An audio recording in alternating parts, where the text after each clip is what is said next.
আগত সুধীজন, আলোকিত হবে এই সন্ধ্যার মঞ্চ। প্রকাশিত হবে আজ এক কলঙ্কিত অধ্যায়। প্রকাশিত হবে সর্বজানা কিংবা অজানা কিছু সূত্র।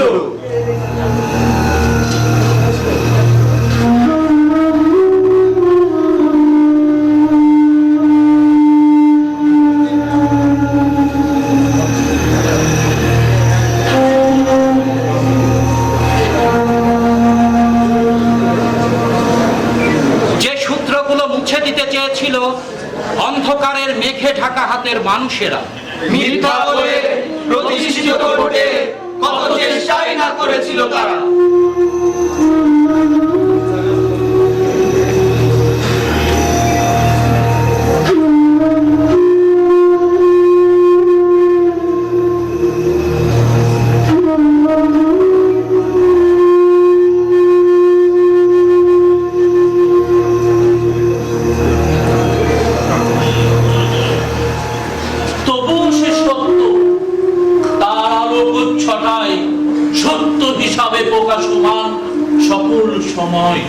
আসুন সে আলোর পরশে প্রকাশমান সূত্রগুলো মেলাতে মেলাতে এই মিলনায়তনে উপস্থিত সকলেই আলোকিত হই।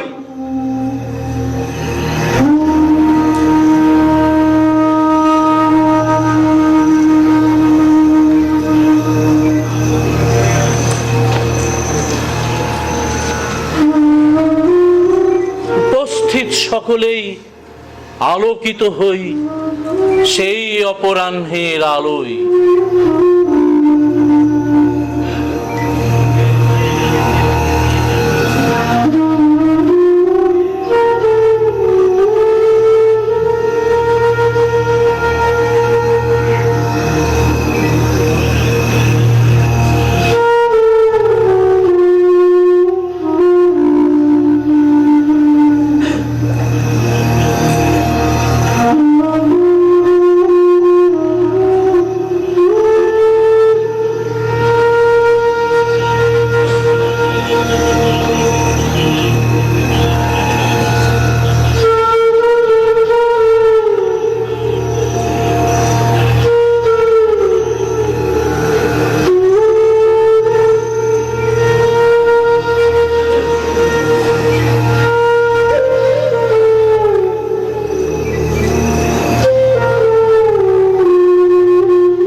সময়ের হিসাবে 1975 সালের 16 আগস্ট শনিবার ছিল সেদিন।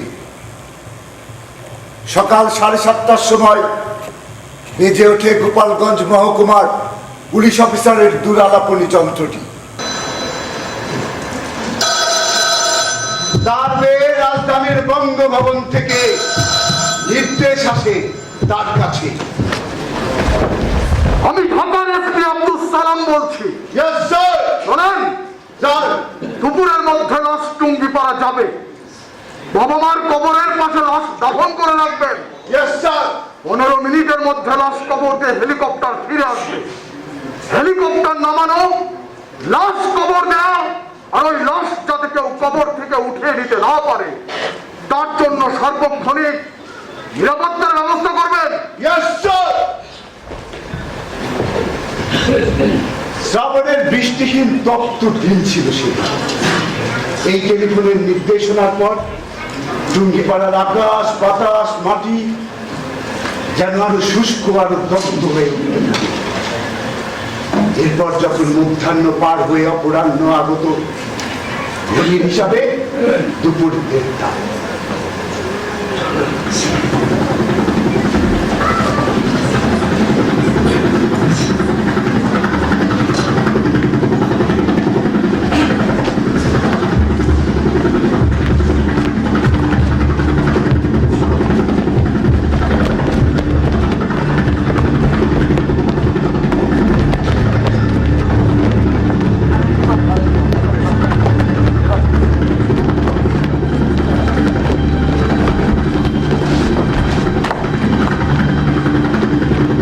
তখন এক যন্ত্র পতঙ্গ তার পিঠের পাখা অনবরত ঘুরাতে ঘুরাতে টুঙ্গিপাড়ার আকাশে চক্কর দিতে থাকে।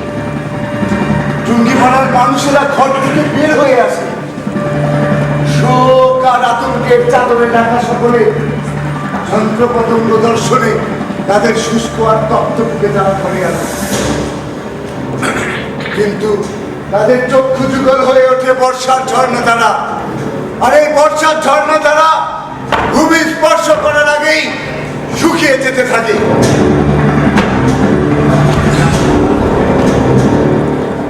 চন্দ্র পতঙ্গ হেলিকপ্টারের পেটের মধ্যে রয়েছে একজন মেজর, একজন ক্যাপ্টেন, একজন হাবিলদার এবং 10 জন সিপাহী। একটি কফিন ঘিরে রয়েছে তারা। রাষ্ট্র ক্ষমতা এখন তাদের হাতে। তবু অজানা আশঙ্কায় কারো মুখে কোনো কথা নাই। হঠাৎই নীরবতা ভেঙে যায়। আশঙ্কার ভয় কথা হয়ে প্রকাশিত হতে থাকে। এই দায়িত্ব আমাদের শপথ করলো কেন? দায়িত্ব পালন করে ফিরতে পারবো তো? এলাকার মানুষ যদি খেপে যায়, লোকেরা কত প্রশ্ন জিজ্ঞাসা করবে, কি জবাব দেবো সেসব প্রশ্নের? সবাই তো মনে করবে এই অঘটন আমরাই ঘটিয়েছি। লোকাল এরিয়া থেকে আঘাত এলে নিজেদের সামনে ফিরতে পারবো তো? বন্ধ কর কুত্তা! আর একটা কথা বললে হেলিকপ্টার থেকে লাথি দিয়ে নিচে ফেলে দেবো। এই সাহস নিয়ে আর্মি অফিসার হয়েছিস কিভাবে তোরা?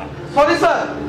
সবাই শুনুন, নিচে নেমে এমন ভয়ঙ্কর পরিবেশের সৃষ্টি করতে হবে যাতে করে কেউ এগিয়ে আসবে কি সাহস শব্দটাই যেন বলে যায়। Yes sir.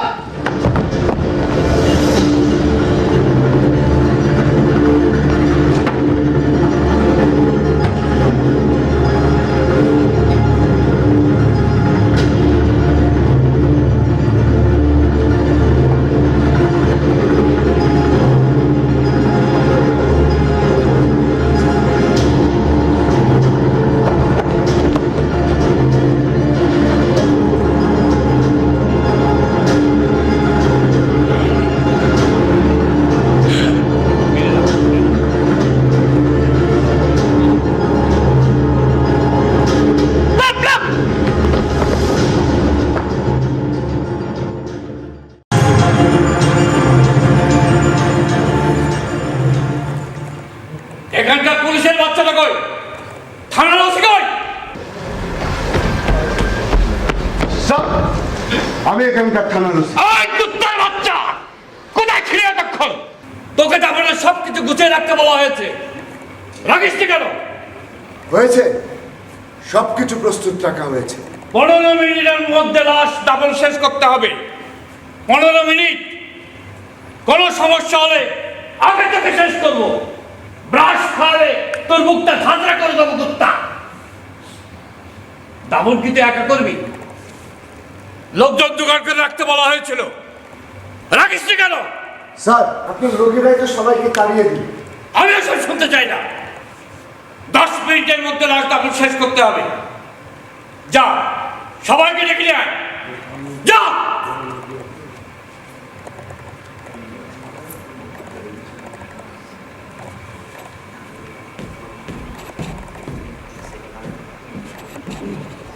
অপমানিত পুলিশ অফিসার চলে যায়, আশপাশ থেকে ডেকে আনে 10-15 জনকে।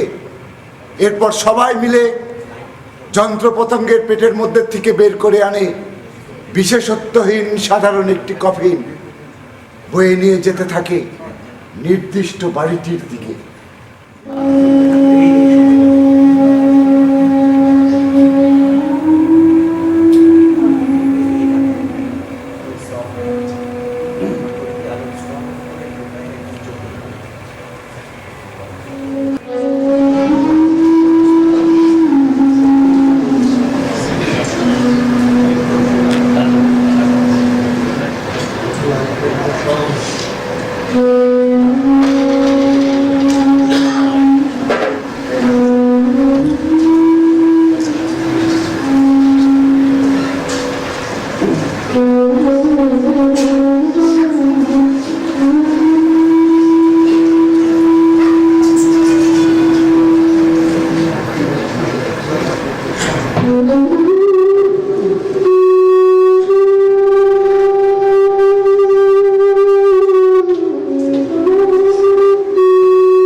কফিন বয়ে নিয়ে যাওয়া মানুষগুলো মনে হতে থাকে যে এই কফিন বারবার কেন শুধু মাটি ছুঁতে চায়, কেন শুধু মাটি ছুঁতে চায়? কেন কেন কেন শুধু মাটি ছুঁতে চায়? একটি কাঁচা রাস্তা দিয়ে নিজের বাড়িতে প্রবেশ করতে থাকে কফিনের ভিতর শুয়ে থাকা স্বপ্ন জাগানিয়া মানুষকে ঠহর দেব।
কবরের পাশেই খোঁড়া হয়েছে। ঠিক আছে, কফিনটাকে কবরে নামিয়ে দাও, মাটি চাপা দিয়ে দাও। ঠিক আছে স্যার। এই সবাই আসো, কফিনটা কবরে নামাতে হবে।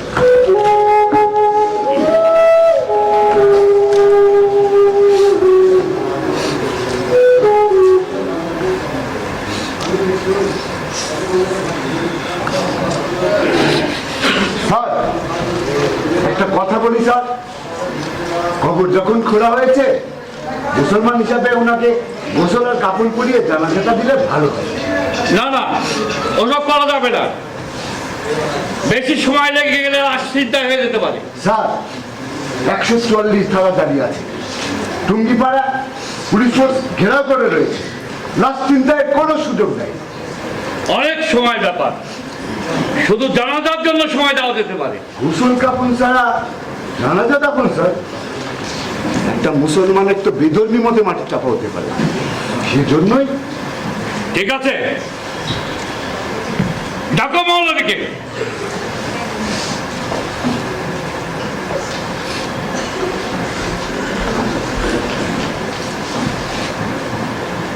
বলো, আমি যদি শুধু জানাজা পড়িয়ে লাশটাকে দাফন করে দিই তাহলে সমস্যা কোথায়? যদি রাষ্ট্রের ইচ্ছার কথা বলেন তাহলে আপনি যা খুশি তাই করতে পারেন। বাস, তাহলে তো হয়েই গেল। রাষ্ট্র চাইছে শুধু জানাজা পড়িয়ে মাটি চাপা দিতে। গোসল ছাড়া জানাজার দাফন হয়, তবে সেটা কেবলমাত্র শহীদের মৃত্যু যার হয়েছে তার জন্য। গোসল কাফনের জন্য কোনো সময় দেওয়া যাবে না। তাহলে এই মুহূর্তটাকে শহীদ হিসেবে ঘোষণা দিই।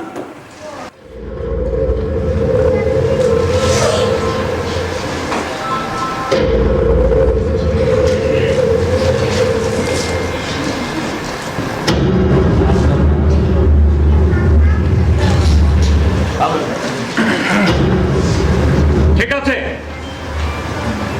যা করার 15 মিনিটের মধ্যে করতে হবে। 15 মিনিট? 15 মিনিটে গোসল, কাফন, জানাজা দাফন, এটা কি করে সম্ভব? ঠিক আছে, আমি 30 মিনিট সময় দিলাম। এর মধ্যে ব্যর্থ হলে আমরা কফিন সহ মাটি চাপা দিয়ে চলে যাব। ঠিক আছে। শোনো,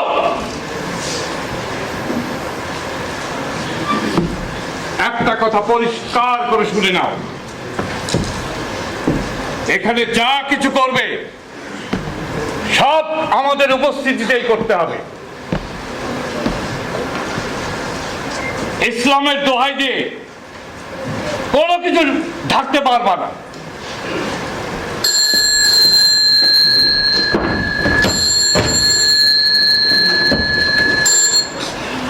স্যার, জি স্যার, প্রেসিডেন্টের লাশ এখনো কবর দেওয়া হয়নি। স্যার, সময় 30 মিনিট লাগবে স্যার। জি স্যার। স্যার, লাশ গোসল, কাফন আর জানাজার জন্য স্যার। জি স্যার। জি।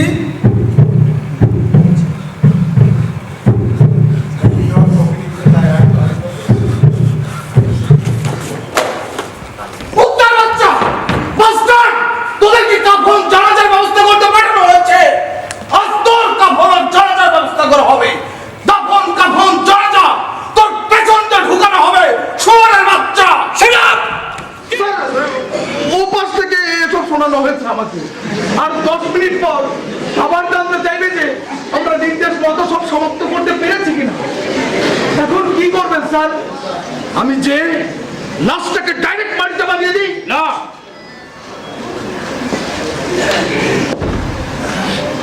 এখানে আমি যে সিদ্ধান্ত নিয়েছি সেই অনুযায়ী সবকিছু হবে। এইবার ফোন আসলে আমি রিসিভ করব। এখানে যা হচ্ছে তা হতে দাও। ক্ষমতা আমারও কিছু রয়েছে, সেটা যতটুকু সম্ভব আমি ব্যবহার করব।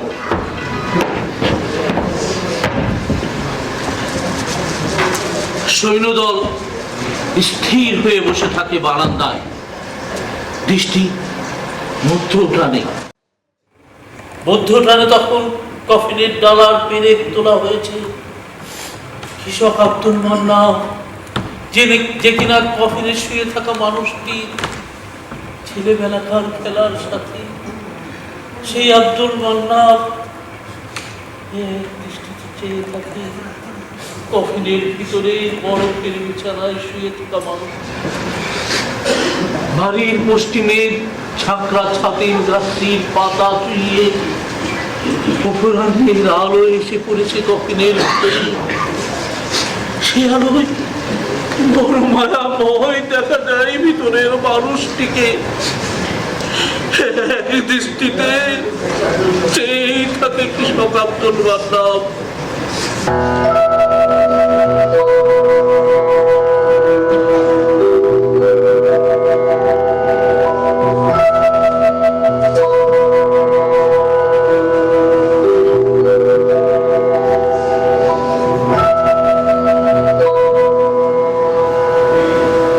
ঠিক এ সময় এক রহস্যময় মানুষের আগমন ঘটে ওঠানে। সে আগমন করে নাকি অপরাহ্নের আলোক রশ্মি বেয়ে নেমে আসে ওখানে, সেটি তর্ক সাপেক্ষ।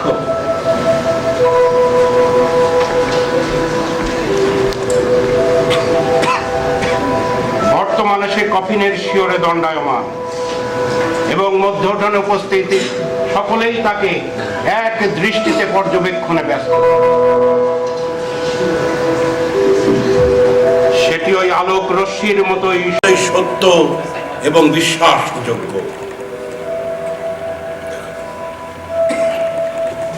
তোমরা আমাদের খোকাকে দেখো, তোমাদের মিয়া ভাইকে দেখো, চেক লুঙ্গি আর সাদা পাঞ্জাবি গায়ে গভীর ঘুমে এখন সে অমলিন চেহারা কোন মৃত মানুষের হতে পারে না।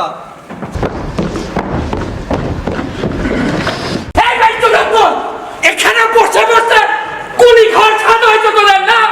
30 মিনিটে 10 মিনিট তো পার হয়ে গেল শুধু কফিনের ডালা খুলতে। হাসতে হবে তাড়াতাড়ি।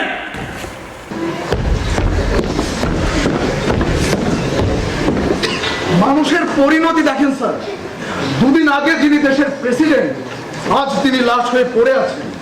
আসলে এটাই নিয়তির খেলা। নিয়তির খেলা নয়, এটা অবশ্যম্ভাবী ছিল। দিনে দিনে সেনাবাহিনীর মধ্যে গড়ে ওঠা ক্ষোভেরই বহিঃপ্রকাশ। দেশে যে অরাজকতা শুরু হয়েছিল, সেনাবাহিনীর মধ্যে বিক্ষোভ, আমাদের প্রেসিডেন্ট সেগুলো সমাধান করতে বারবার ব্যর্থ হচ্ছিল। তাই তাকে ক্ষমতা থেকে সরানোটা জরুরি হয়ে পড়েছিল। স্যার, আমার মনে একটা প্রশ্ন আছে, ক্ষমতা থেকে সরানোর জন্য হত্যা করাটা কি জরুরি ছিল? শেখ মুজিবুর রহমানের এমন এক আশ্চর্য ক্ষমতা রয়েছে, মুহূর্তের মধ্যে তার কথার জাদুতে সকলকে আটকে দিতে পারে। তাকে জীবিত রেখে কোনো অভ্যুত্থান ঘটানোই সম্ভব নয়। তাকে বাঁচিয়ে রাখলে তার আশ্চর্য আর অভিজ্ঞতাময় রাজনীতির কাছে সকলেই পরাজিত হতো। স্যার, আপনি যেভাবে কথাগুলো বলছেন মনে হচ্ছে এগুলো শেখানো কথা, আপনার মনের কথা নয়। এটা এমন একটা সময়, কোনটা শেখানো কথা আর কোনটা মন থেকে বিশ্বাস করার কথা সেই বিচার করতে যাওয়াটাই মুশকিলের। আমার তো মনে হয় সেনাবাহিনীর একটা দায়িত্ববান ক্ষুদ্র অংশ জীবন পণ করে দেশ রক্ষায় এগিয়ে এসেছে। এদেরকে দায়িত্ববান বলা মুশকিল। এদের অতীত কর্মকাণ্ড বলে না যে এরা দায়িত্বশীল। এরা আসলে বিপদগামী সেনা সদস্য। হুট করে মাথা গরম করে এত বড় একটা অবিশ্বাস্য কাণ্ড করে ফেললো। সত্যি? তুমি যা যা বললে পুরোটাই কি সত্যি? সত্যিই কি একদল বিপদগামী সেনা সদস্য হুট করে হত্যাকাণ্ড ঘটিয়েছে? জাতির জনকের হত্যাকারী কিছু পথভ্রষ্ট? কতটুকু সত্য এটা? সত্য কি এতটুকুই? সত্য এতটুকুই, চাপ আর বিস্তর ফারাক, বঞ্চনার পুঞ্জীবিত ক্ষোভ তাদের এই পথে যেতে বাধ্য করেছে। সত্যি তাই। আমি যদি বলি এর সবই মিথ্যা, সত্যটাকে আড়াল করবার অজুহাত মাত্র, উপরে দেখান ঠিক সত্যের চেয়ে অলক্ষ্যে ঘটে যাওয়ার সত্যটাই যে আসল সত্যি, সেই কলঙ্কিত সত্যিটাকে আড়াল করতে তোমাদের চোখে দেখা সত্যটাকে ঘটানো হয়েছে। এই সত্যিটা ইচ্ছাকৃত আর উদ্দেশ্য প্রণোদিত। তাই তবে সেই সত্যটা কি? সেনা সদস্যরা কখনো বিভ্রান্ত কিংবা হঠাৎ করে হত্যাকাণ্ড ঘটায়নি। এরা লোভী, অন্যের দাবার ঘুঁটি হিসেবে নিজেদের দেশের স্বার্থের বিপরীতে অবস্থান করেছে, নিজেদের পিতাকে হত্যা করেছে। তবে যেই মানুষ কখনো মৃত্যুকে ভয় পায়নি, তাকে হত্যা করে কার সাধ্য? মানুষ চক্ষে মৃত্যু ঘটলেও জীবিত থাকে সে চিরকাল। খোকা, ঘুম ভেঙে কি জাগছো তুমি? মিয়া ভাই বুঝি সত্যি সত্যি নড়ে উঠলো। দেখো দেখো তোমরা, চোখের পাতা কেমন তিরতির করে কাঁপছে। এ যদি সত্যি হয় তবে জেনে রাখো এটা মোটেও কোনো অলৌকিক ঘটনা নয়। যুদ্ধে শতগুলি বুকে নিয়েও বেঁচে থাকার নজির রয়েছে। মুর্দাকে গড়ে দেওয়ার আগে পুনর্বার জীবন ফিরে পাবার ঘটনাও তো আমরা জানি। ইয়া আল্লাহ! তুমি কাদি, তুমি গফফার, তুমি রহিম, তুমি রহমান। তোমার লীলা বোঝা বড় দায়। তুমি এক ফোঁটা রক্ত থেকে মানুষের জীবন দিয়েছ। তুমি জীবিতের জীবন দেয়া আর মৃতকে জীবন দেয়ার একমাত্র মালিক। রহম করো আল্লাহ। এই দিবস যেমন সত্য, দুদিন আগের ঘটনাটি যেমন সত্য, তার চেয়ে অধিক সত্য হয়ে ওঠে এই ঘুম হতে জাগরণ।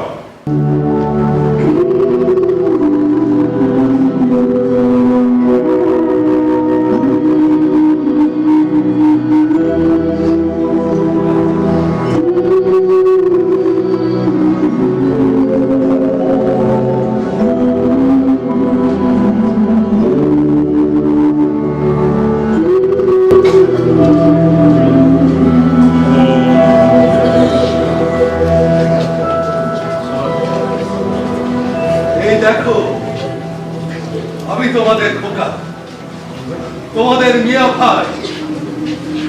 18টা গুলি বুকে নিয়ে এখনো বেঁচে আছি আমি। ভাই দেখো তোমরা, সত্যি সত্যি খোকার ঘুম ভেঙেছে। এর অবিশ্বাস্য আমাদের কাছে। এগুলি বুকে নিয়েও তুমি আমাদের মাঝে তোমার এই টুকি পাড়ার মাটিতে বলার। বাংলাদেশ যতদিন থাকবে, শেখ মুজিবুর রহমান ততদিন বেঁচে থাকবে। কেউ তাকে মারতে পারবে না। কারো কাছে হয়তো এটা সত্য নয়, কিন্তু ভ্রম তো কখনো কখনো সত্যেরও অধিক হয়। আল্লাহর দুনিয়ায় কত কিছুই তো ঘটে। আগুন স্পর্শ করতে পারে না মানব শরীর, 40 দিন মাছের পেটে থেকে উদ্ধার পায়, মুদ্রাও চিন্তা হয়। এটাও তেমনই এক অলৌকিক ঘটনা। এই সত্য ভ্রম নয়। নিশ্চয়ই এ সত্য হয়। আমাদের খোকা সত্যি সত্যি জীবন নিয়ে কথা কয়। আব্দুল মান্নাফ, হ্যাঁ আমি তোমার শৈশবের খেলার সাথী। বড় হতে হতে গ্রামের খোকা তুমি সারা দেশের মানুষের কাছে মুজিব হয়ে উঠেছো। আর আমি তোমার মান্নাফ, খেয়ে তার কিছু কাজ নিয়ে আছি।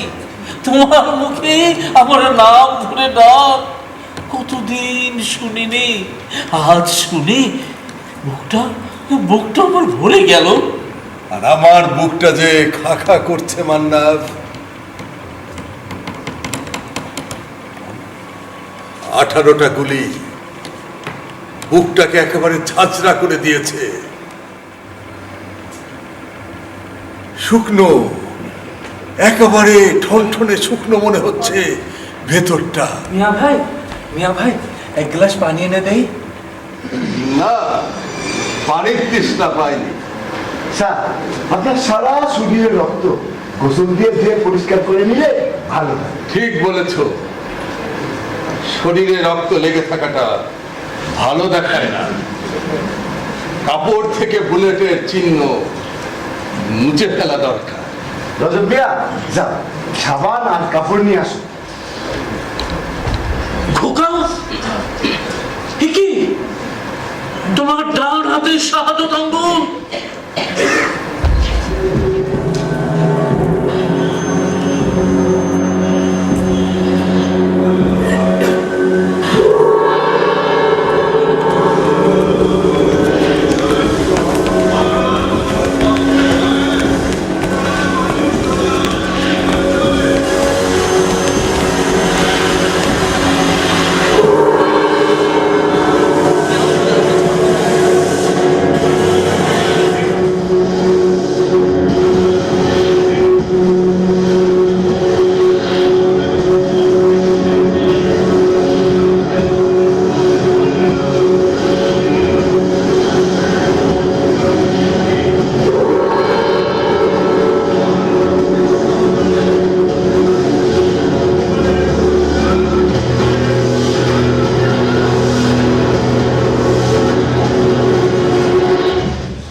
যেমন ছিল ভরসার, তেমনি ছিল ভয়ে। তাই তো বুলেটের আঘাত থেকেও রক্ষা পেতে দেয়নি ওরা। ঈর্ষা ছিল ওই আঙুল আর আঙুল উত্তোলনকারী মানুষটার প্রতি।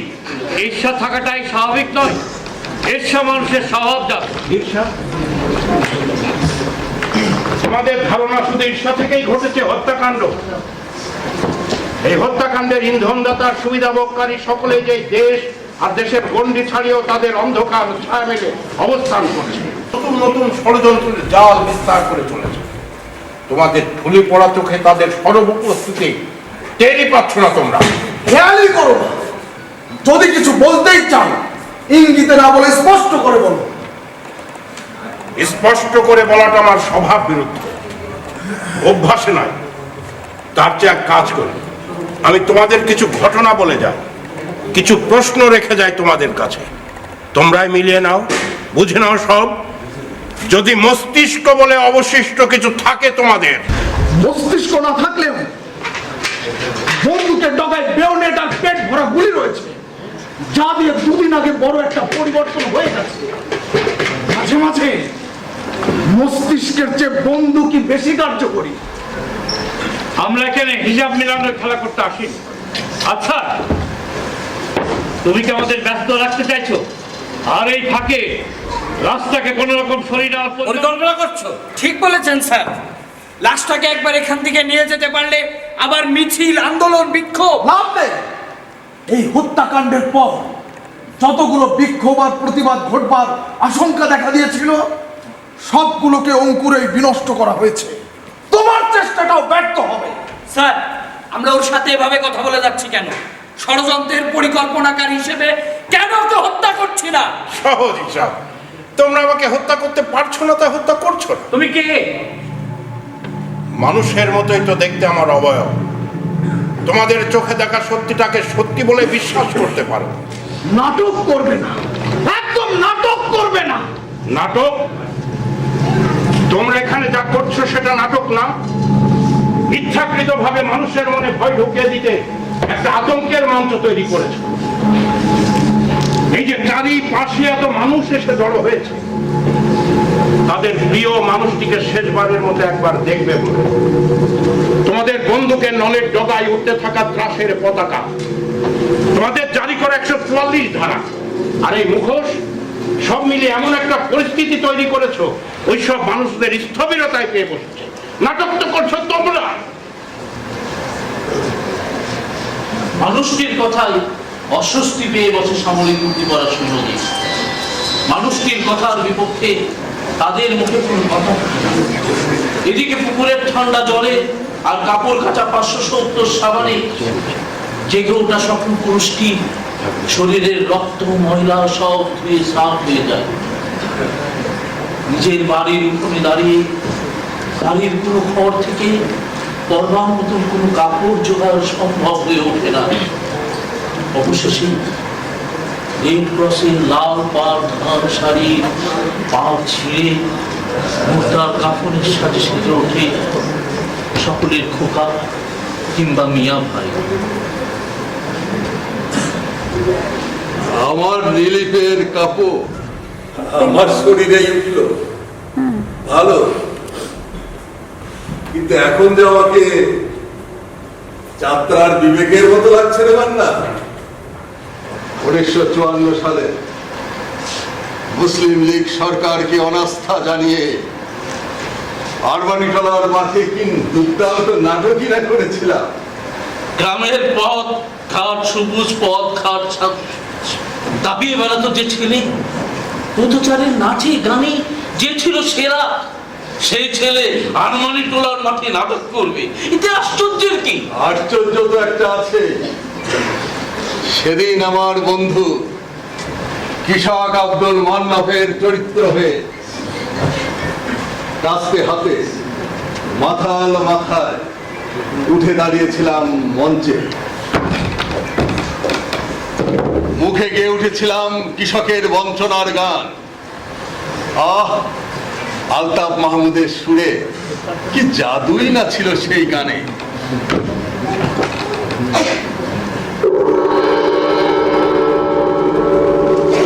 বাংলার বুকে দারুণ হাহাকার, আজ বাংলার বুকে দারুণ হাহাকার, আজ বাংলার বুকে দারুণ হাহাকার, আজ বাংলার বুকে দারুণ হাহাকার। চাষের জমি পড়ে আছে, চাষের জমি পড়ে আছে, চাষের ঘরে অনাহার, বাংলার বুকে দারুণ হাহাকার, আজ বাংলার বুকে দারুণ হাহাকার, আজ বাংলার বুকে দারুণ হাহাকার। তুমি তো এমনি এমনি গণমানুষের নেতা হয়ে ওঠোনি খোকা, মরবে ধরতো আমার ভুলে যাচ্ছে। মান্না,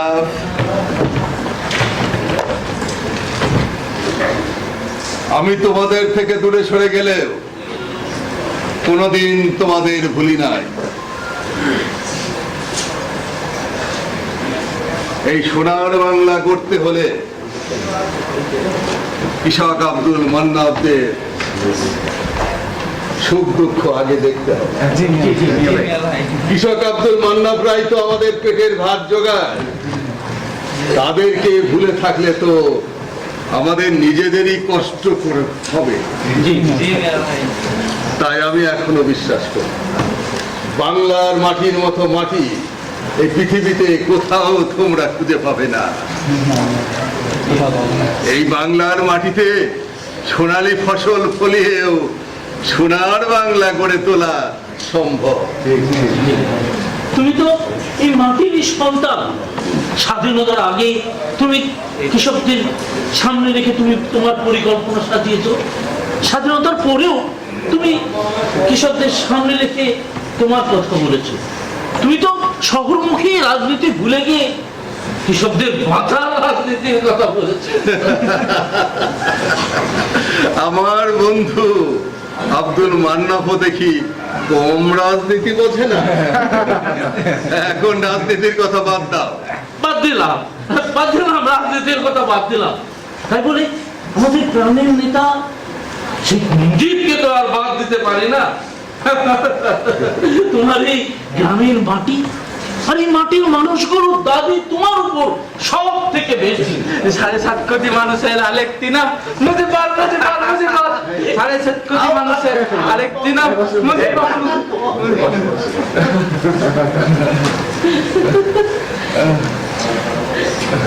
তোমার জন্ম, তোমার শৈশব, তোমার বেড়ে ওঠা তো এই মাটিতেই, এই মাটির মানুষগুলোর সাথে।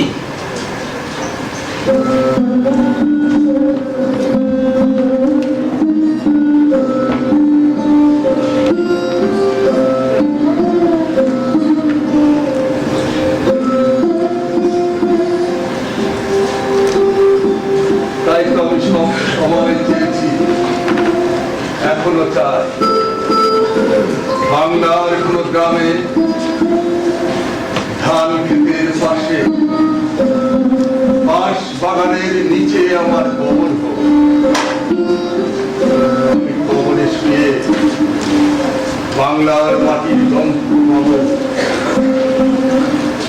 বাংলার পাখিদের গান শুনবো, বাংলার সোনালী ধানের গন্ধ সারা গায়ে লিখে রাখবো সারা জীবন। মানুষ যদি মন থেকে কোনো কিছু আশা করে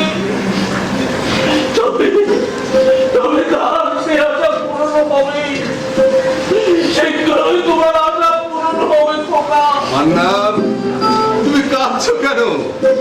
তোমার চোখে পানি কেন? এই পৃথিবীতে সত্যিকারের মানুষ কত দ্রুত হারিয়ে যায়। চাকরির মানুষ কত দ্রুত হারিয়ে দূরে চলে যায়। এই কথা ভেবে আমার তুমি পালিয়ে দিল। মানুষটা হসপিটাল নেয় তখন কাছের মানুষ মানুষেরা চোখের পানি পিঠাইতে থাকবে। তবে জেনে রাখো তোমরা, এই বাংলার মাটি থেকে শেখ মুজিবকে আলাদা করতে পারবে না কেউই। অতীত আর বর্তমানে মুজিব যেমন সত্য ছিল, ভবিষ্যতেও এই বাংলায় মুজিব তেমনই সত্য থাকবে। আমাকে এই বাংলার মাটি থেকে আলাদা করতে পারবে না কেউই। মিয়া ভাই, না চাইতেও যে সব বাঁধনই একসময় আলগা হয়ে খসে যায়। তবে এটাও সত্য, মায়ার বাঁধন, ভালোবাসার বাঁধন কখনোই আলগা হয় না। আপনার সাথে আমাদের বিচ্ছেদ কোনো দিনই হবার নয় মিয়া ভাই।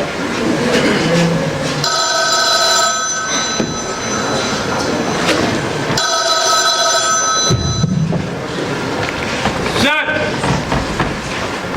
একটু দেরি হচ্ছে sir. Sir, rainy weather sir. আজকের ওয়েদার মোটেও রেইনি নয়, বৃষ্টির কোনো সম্ভাবনাই নেই মেজর। You R live. তোদের আধা ঘন্টা সময় দিয়েছিলাম, এখন মাটি চাপা দিতে পারলি না। স্যার,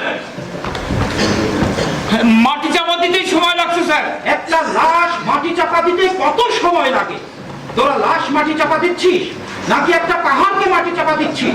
স্যার, আর 10 মিনিট সময় দিলাম, এর মধ্যেই সব শেষ করতে হবে। স্যার, ওয়েদারের দোহাই দিবি না। সত্যি কথা বলছি স্যার।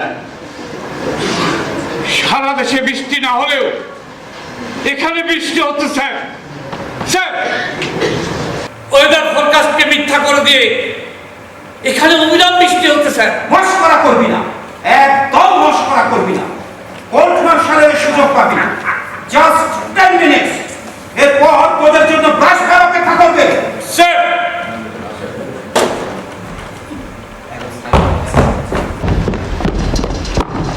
লাশ এখনই কবরে নামাতে হবে। 1 মিনিটও সময় দেওয়া যাবে না। লাশের এখনো জানাজা হয় নাই, লাশ কি করে কবরে নামায়? লাশ এক্ষুনি কবরে নামবে। একজন মুসলমানের লাশ জানাজা ছাড়া কিভাবে কবরে যায়? লাশ এক্ষুনি কবরে নামাতে হবে। একটু ঠান্ডা মাথায় ভাবুন মৌলভী সাহেব। মোর্চার গোসল করানো হয়েছে, কাফন করানো হয়েছে, এখন দাফনের কাজ বাকি আছে। এই সময় কথা কাটাকাটি আর কান্নাকাটি করলে মোর্চার আদাব হবে। যেই মানুষটা মারা যাবার পরও বেঁচে থাকে তাকে দাফন করে কার সাধ্য? এমন মানুষকে জানাজা দাফন করে মাটির নিচে শুইয়ে তার সারা জীবনকে মাটি চাপা দেবার চেষ্টা করলেও চিরজীবন সে বেঁচে থাকে এই মানুষেরই মাঝে। তোমাদের খারাপ আচরণেও তো মুর্দার কষ্ট হবে, ওদেরকে আরেকটু সময় দাও। দ্রুত জানাজার দাফন শেষ করতে হবে। Just 10 minutes.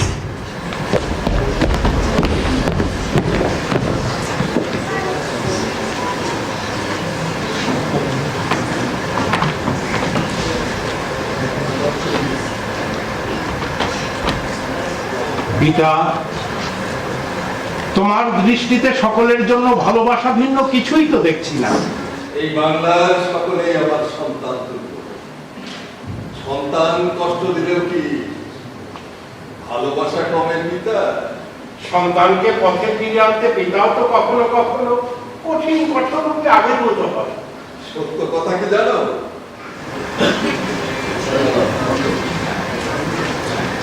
আমার সবচেয়ে বড় শক্তি, আমি এই বাংলার মানুষকে ভালোবাসি।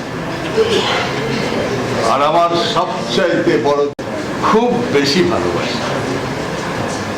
ওরা চাহিতে জানে না দয়াময়, ওরা চাহিতে জানে না দয়াময়, চাহে ধন জন আয়ু আরু গো বিজয়, ওরা চাহিতে জানে না দয়াময়, ওরা চাহিতে জানে না দয়াময়। করুণার সিন্ধু কুলে বসিয়া মনের ভুলে এক বিন্দু বাড়ি তুলে মুখে নাহিল তীরে করি ছোটা ছুটি ধুলি বাঁধে মুঠি মুঠি পিয়াসে আকুল হিয়া আরো ক্লিষ্ট হয় ওরা চাহিতে জানে না দয়াময় ওরা চাহিতে জানে না দয়াময় ওরা চাহিতে জানে না দয়াময়।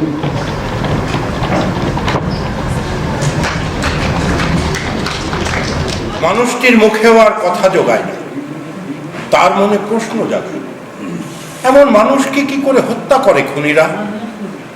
তাদের বিচার বুদ্ধি কতখানি লোভ পেলে, মনে কতখানি লোভ ও বাসা বাঁধলে এমন হত্যাকাণ্ডে অংশ নিতে পারে তারা? আমি তোমাকে ধ্বংস করে তোমার পরিবারের জন্য সাহায্য পাঠালে বিষয়টা কেমন হবে বলো তো? এটা তোমার কেমন প্রশ্ন? আচ্ছা সরাসরি বলি, এই দেশে 50,000 টন চাল, 1 কোটি গজ কাপড়, 50 লাখ গজ সুতি কাপড় উপহার হিসাবে পাঠানো হয়েছে। একটি দেশের দরিদ্র মানুষের জন্য উপহার পাঠানোটা নিশ্চয়ই ভালো একটা কাজ, কি বলো তোমরা? এমন বন্ধুর প্রতি সম্মান কৃতজ্ঞতা জানানো উচিত। একটি দেশের স্বাধীনতার স্থপতিকে হত্যার পরদিন সেই দেশে উপহার স্বরূপ সাহায্য পাঠানোর জন্য কৃতজ্ঞতা জানানো উচিত নয় কেন? সে তো আর হত্যাকারী নয়। পাকিস্তান আর তার প্রধানমন্ত্রী জুলফিকার আলী ভুট্টো হত্যাকারী নয়? মানে কি বলতে চাইছো? আজ সকালে খন্দকার মোশতাক আহমেদের সরকারকে সমর্থন জানিয়ে বিবৃতি দিয়ে ভুট্টো কি বলেছে? বিশ্ববাসী জানুক, সুখে দুঃখে ওরা আমরা ঐক্যবদ্ধ। এখন যদি প্রশ্ন করি 15ই আগস্টের হত্যাকাণ্ডের পরদিন কেন এই ঘোষণা এলো? সমরনীতি বুঝি, রাজনীতি বুঝি না।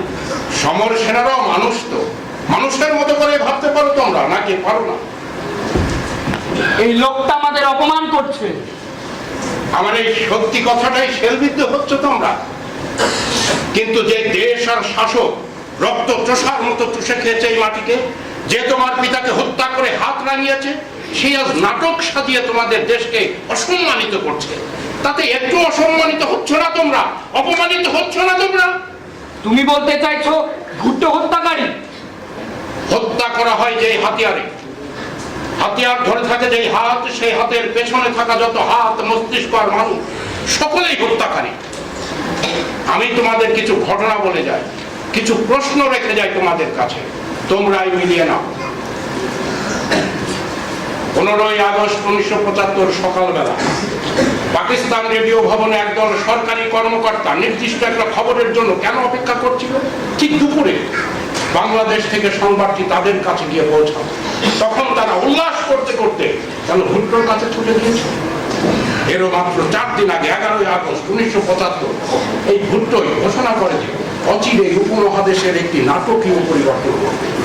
এরও আগে 1973 সালে পশ্চিম পাকিস্তানের সংবিধানে পূর্ব পাকিস্তান শব্দটা বহাল রাখে। এরও আগে 1971 সালে 15ই ডিসেম্বর এই ভুট্টোই সদম্ভে বলে, আমি বাংলাদেশকে স্বীকার করি না, 2 পাকিস্তান এক করতে শেষ পর্যন্ত চেষ্টা করে যাব। এগুলো কেন করে ভুট্টো? কেন বলে? কোন শক্তিতে? প্রশ্নগুলোর উত্তর মেলাতে পারো? আচ্ছা আরো একটা প্রশ্ন করি, এই ভুট্টো আর পাকিস্তান কারো না কারো সহযোগিতার সবুজ সংকেতটা পেয়েছিল, সেটা কে বা কারা হতে পারে? ভাবনায় ধরা দেয় সেটা তোমাদের? আমেরিকা? কে বলে তোমাদের মাথায় মগজ নামের বস্তুটি নেই? তবে আমেরিকা বললে তো স্পষ্ট চেনা যায় না তাদের, আরো স্পষ্ট হওয়া প্রয়োজন তাদের পরিচয়। Henry Kissinger? বাহ বাহ, সত্যি তোমাদের বোকা ভাবাটা আমার একদমই উচিত হয়নি। আচ্ছা বলতে পারো সিআইএর একটা প্যাটার্ন আছে, সেটা কেমন? কিসের প্যাটার্নের কথা বলছো? হত্যা। কোন একটি দেশের রাষ্ট্রপ্রধান কিংবা ধরো একজন বিশ্ব নেতা যখন তাদের জন্য হুমকির হয়ে দাঁড়ায়, যখন তাকে নিজেদের কবজায় আনতে পারে না, তখন তাকে সেই পথ থেকে কিভাবে সরিয়ে দেওয়া যায় সেই প্যাটার্নের কথা বলছি। আমাদের সবকিছু জানতে নেই, আর জানা থাকলেও সেটা বলতে নেই। তোমার জানা থাকলে বলো, তোমার তো বলতে বাধা নেই। বলছি,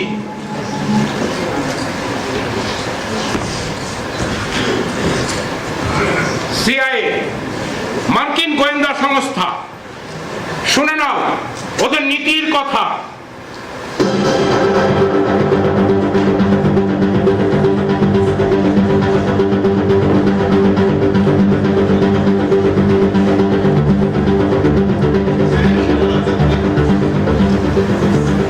যদি কোনো দেশকে কিংবা একজন পপুলার লিডারকে অথবা কোনো প্রেসিডেন্টকে নিজেদের ইচ্ছের দাস বানাতে না পারো, তবে শুরুতে সে দেশের ইকোনমিক সিস্টেমকে ভেঙে দাও। এরপর নানা রকম পলিটিক্যাল, সোশ্যাল, ইকোনমিক্যাল আর রিলিজিয়াস কনফ্লিকশন গ্রো হয়। এভাবে গভর্নমেন্ট কি লিডারের পপুলারিটি একেবারে ভ্যানিশ করে দেয়, পাবলিক অপিনিয়নকে বিভ্রান্ত করে নিজেদের লক্ষ্যের দিকে চালিত করে। পাবলিককে বোঝাও এই গভর্নমেন্ট কি লিডারকে অ্যাভয়েড না করা পর্যন্ত ডেমোক্রেসিকে রিকভারি করা একদম পসিবল না।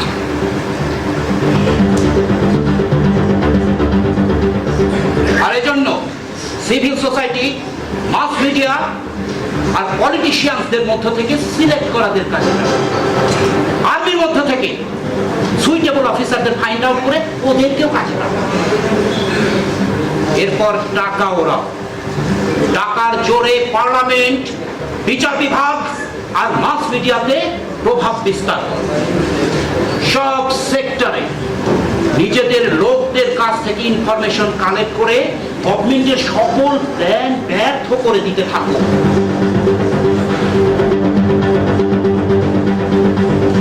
দেশে বিদেশে গভর্নমেন্টের এগেনস্টে অপপ্রচারে সব ধরনের কোঅপারেট করে। আর শোনো, শুরু থেকে আরো একটি কাজ করতে হবে। যে ব্যক্তি আর অর্গানাইজেশন ওই লিডার অথবা গভর্নমেন্টের সবচেয়ে বড় স্ট্রেংথ হিসেবে কাজ করে, কৌশলে তাদের থেকে সম্পর্কটা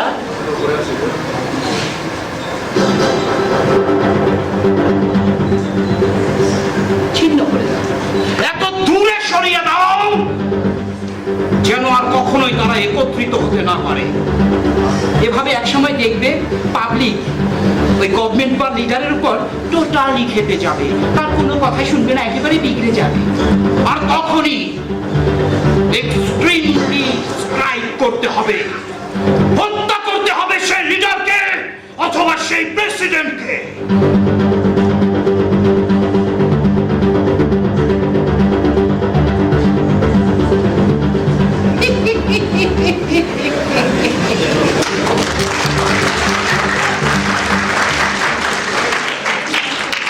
এভাবেই কঙ্গোতে লুমুম্বাকে হত্যা করা হয়েছে, চিলিতে আলেন্দেকে হত্যা করা হয়েছে, ইন্দোনেশিয়ায় সুকর্ণকে সরিয়ে দেওয়া হয়েছে। সেই একইভাবে এই বাংলার মানুষ যাকে জাতির জনক বলে স্বীকার করেছে, গতকাল শেখ মুজিবকেও হত্যা করা হলো সেই একই প্যাটার্ন। তোমার কথা বিশ্বাস করতে হবে কেন? কোন যুক্তিতে? আচ্ছা, তুমি কে? বাইরের তোমাকে দেখে যেমন তোমার পরিচয় নিশ্চিত হওয়া যায় না, তোমার জ্ঞানটাও মাপা যায় না। তুমি কোন বিদেশি গোয়েন্দা সংস্থার চর নাও তো?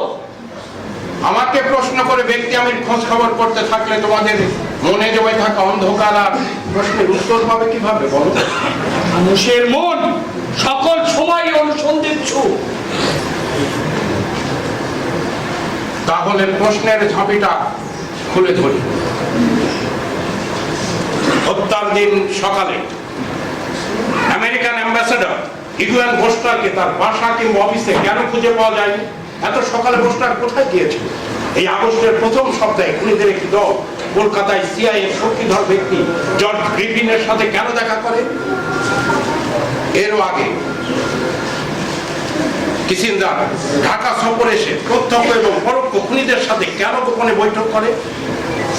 এরও আগে 1974-এর নভেম্বর থেকে 75-এর জানুয়ারি পর্যন্ত মার্কিন দূতাবাসের কর্মকর্তা আর তার রাষ্ট্রদূত বোস্টারের সাথে কেন গোপনে বৈঠক করে? প্রশ্নগুলোর উত্তর মেলাতে পারো? তোমরা কি বলতে পারবে হেনরি কিসিঞ্জারের কাছে সবচেয়ে ঘৃণিত ব্যক্তি তিনজন কে কে?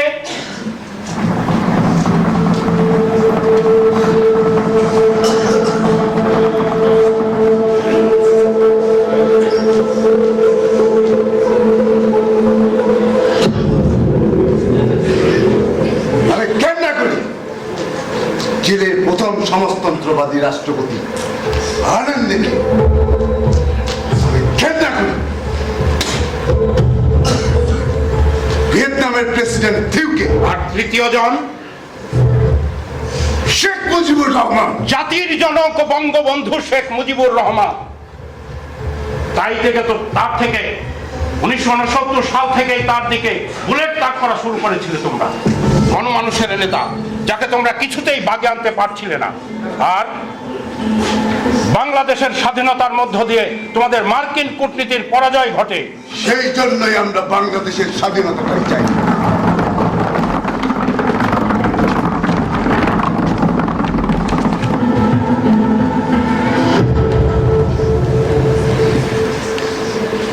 তারপরেও স্বাধীন হলো, এরপরেও যদি মুজিব মার্কিন স্বার্থ অনুযায়ী চলতো তাহলে হতো, কিন্তু হয়নি। মানুষটা তোমাদের বশ্যতা কিছুটাই স্বীকার করেনি। মুজিব আমাদের জন্য বিপজ্জনক হয়ে দাঁড়িয়েছিল।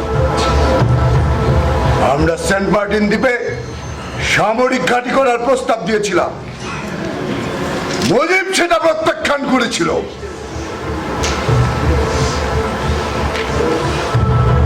আমাদের ইচ্ছার বিরুদ্ধে যে কিউবায় পাট্টাপটানি করেছিল, আর সেই জন্যই তোমরা বাংলাদেশের উপর অর্থনৈতিক নিষেধাজ্ঞা আরোপ করেছিলে, তাই তো?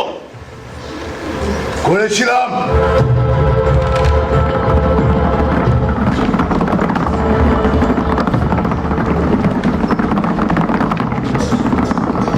মুজিবকে আমাদের কবজায় আনার জন্য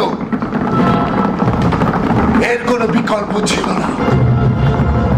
যে তোমার বস্তুতা স্বীকার করবে না আর কবরটা যতক্ষণ ভাঙতে না পারছ ততক্ষণ তাকে সুখ সোজা করতে পারবে না।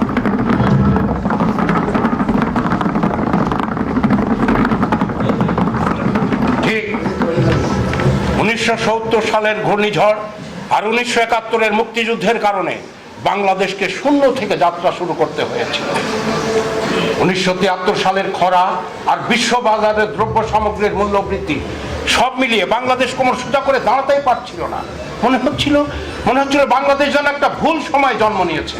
একদম ঠিক, বাংলাদেশের জন্মটাই ভুল।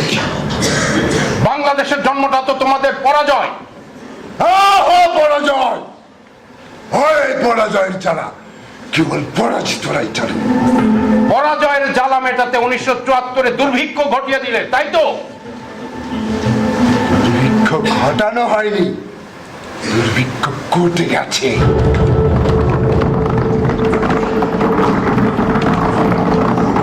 1974-এর দুর্ভিক্ষ তো তোমাদের সৃষ্টি। বাংলাদেশে যথেষ্ট পরিমাণ খাদ্য মজুদ থাকবার পরও কেন দুর্ভিক্ষ দেখা দেয়? কেন তোমাদের সেবাদার ইত্তেফাক পত্রিকার সাংবাদিক ঢাকা থেকে কুড়িগ্রামে টাকার লোভ দেখিয়ে বাসন্তীকে মাছ ধরবার জাল গায়ে জড়িয়ে সেই ছবি তুলে সারা বিশ্বে ছড়ায়? কেন দুর্ভিক্ষ মোকাবেলায় খাদ্য সামগ্রী নিয়ে রওনা দেয়া মার্কিন জাহাজ মাঝপথ থেকে ফেরত যায়? সব কি এমনি এমনি ঘটে গেছে? ঘটতেই পারে, কত কিছুই তো এমনি এমনি ঘটে যায়। তাই যা অনিবার্য তাকে আটকায় কার সাধ্য? যাবার আগে একটা প্রশ্নের উত্তর দিয়ে যাও। শেখ মুজিবকে জীবন দিতে হলো কেন?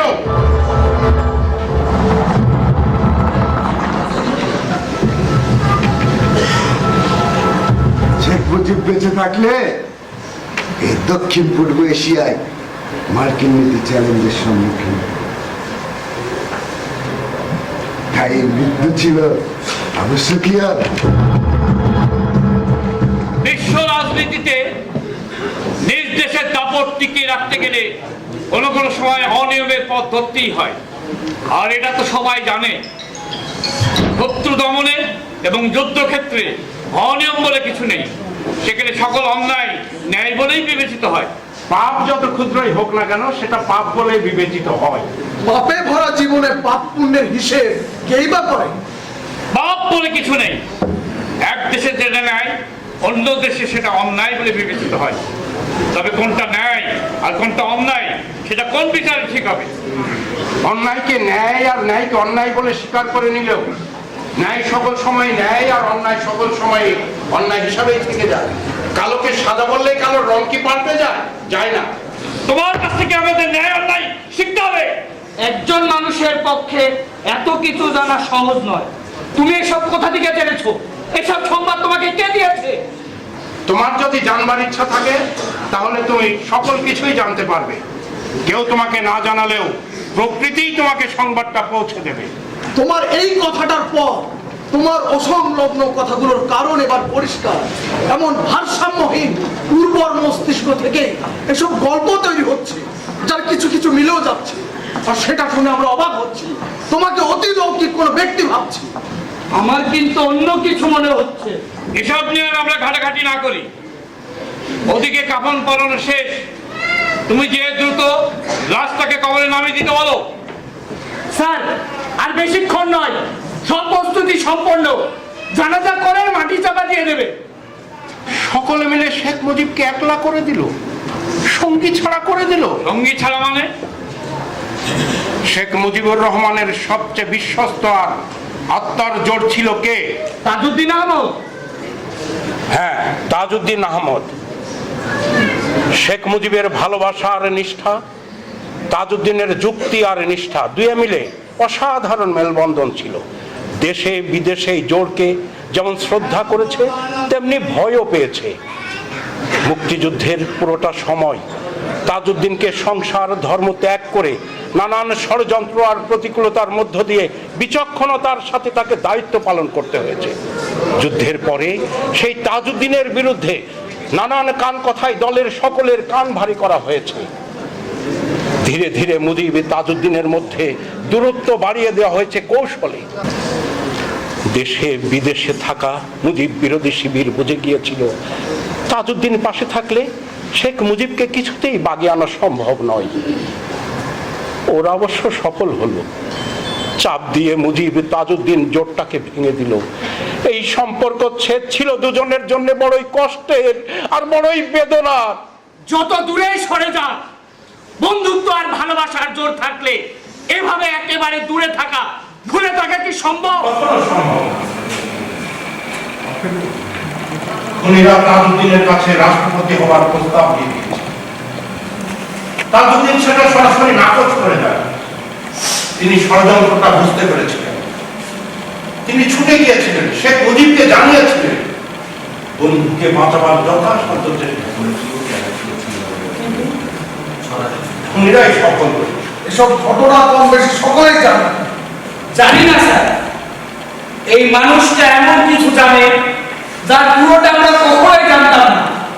যেভাবে ঘটনার নারী নক্ষত্র ধরে টান দিচ্ছে আমাদের অজান্তে, কোন অস্বস্তিকর অতীতকে টেনে এনে প্রকাশ করলে বিপদ।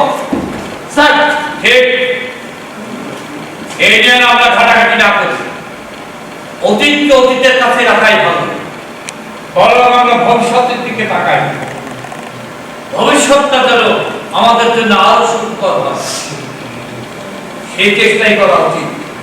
আমার মনে হয় ওর কোনো কথা না শোনাটা আমাদের জন্য উত্তম হবে স্যার। আমার ধারণা ও ধীরে ধীরে আমাদের মনের নিয়ন্ত্রণ নিয়ে নিচ্ছে। এটা একটা ষড়যন্ত্র হতে পারে। আমাদের মনের নিয়ন্ত্রণ নিয়ে লাশটাকে নিয়ে গন্ডগোল বাগানোর চেষ্টা করবে, অস্থিরতা তৈরির চেষ্টা করবে। অস্থিরতা তো চলছেই।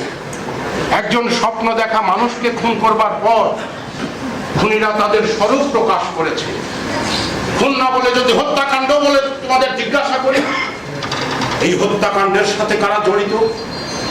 তোমরা ডালি, মাজিদ পাশা, মহিউদ্দিন, মরুল হুদা, নূর, রশিদ, ফারুক, এদের নামই বলবে। কিন্তু যারা ক্ষেত্রটা তৈরি করে দিল, যারা সহযোগিতা করলো, সব কয়টা নবী যে ঝোলামের পরিচয় বলতে পারবে না, কারণ তারা এখনো তাদের স্বরূপ প্রকাশ করেনি। যদি তাদের কথাও জানো তবে বলে ফেলো, আমরা কৃতার্থ হই। তোমার এই না জানতে চাওয়ার ছলে জানতে চাওয়াটা আমার ভীষণ পছন্দ হয়েছে। তবে আমি তো সরাসরি কিছু বলবো না।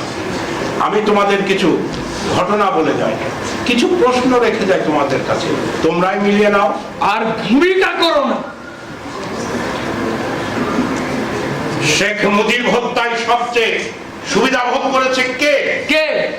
মেজর জিয়াউর রহমান। এবার সহ্য করবে না স্যার, এমন একজন ব্যক্তিকে এই হত্যাকাণ্ডের সাথে জড়িয়েছে, এটা অবিশ্বাস্য। অবিশ্বাস্য? তাহলে অদূর ভবিষ্যতের দিকে একবার চোখ মেলে তাকাও। আজ হতে মাত্র 3 মাস পরের ভবিষ্যতে 1975 সালের 11ই November major general Ziaur Rahman যে ভাষণ প্রদান করবেন, তার সাথে 1958 সালের 8 অক্টোবর পাকিস্তানি জেনারেল আইয়ুব খানের ভাষণের দেখো কতটা মিল।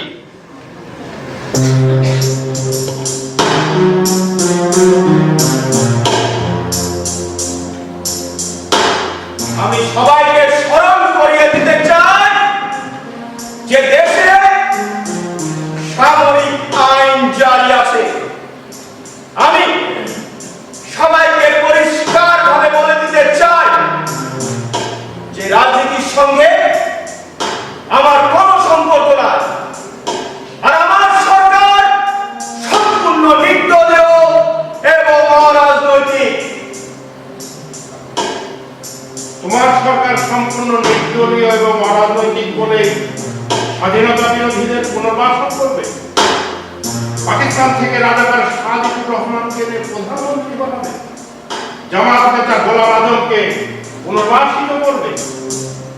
দেশে বহুদলীয় গণতন্ত্র প্রতিষ্ঠার জন্য এসব করতেই হবে। এবং বহুদলীয় গণতন্ত্র প্রতিষ্ঠার জন্য সংবিধানের 5ম সংশোধনী, সেই সংশোধনী 1975 সালে হত্যাকাণ্ডের খুনিদের এবং অপরাধীদেরকে দায় মুক্তি দেওয়া হবে। 75-এর হত্যাকাণ্ডের খুনিদের বাঁচাতে করা ইন্ডেমনিটি অধ্যাদেশকে বৈধতা দেওয়া হবে। খুনিদের বিভিন্ন দূতাবাসে চাকরি দিয়ে তাদেরকে পুরস্কৃত করা হবে, তাই তো? কখনো রাষ্ট্র ক্ষমতার শীর্ষে দেখেছ? চেয়ারটাকে দেখে যতটা লোভনীয় মনে হয়, তার থেকে অনেক বেশি। আর সকল সরকারকে দেশের পরিস্থিতি স্বাভাবিক করে তুলবার জন্য অনেক কঠিন সিদ্ধান্তও নিতে হয়। এই জন্যই কি অদূর ভবিষ্যতে মুক্তিযুদ্ধের শহীদ পরিবারের জন্য শেখ মুজিবুর রহমানের বরাদ্দ করা বাড়ি থেকে পুলিশ আর সেনাবাহিনী উদ্ধার করবে। সেনাবাহিনী, নৌবাহিনী, বিমান বাহিনী মুক্তিযোদ্ধা অফিসার আর সৈনিকদের বেছে বেছে হত্যা করবে। প্রতি রাতে কার্তুজে মানুষের প্রাণ কেড়ে নেবে।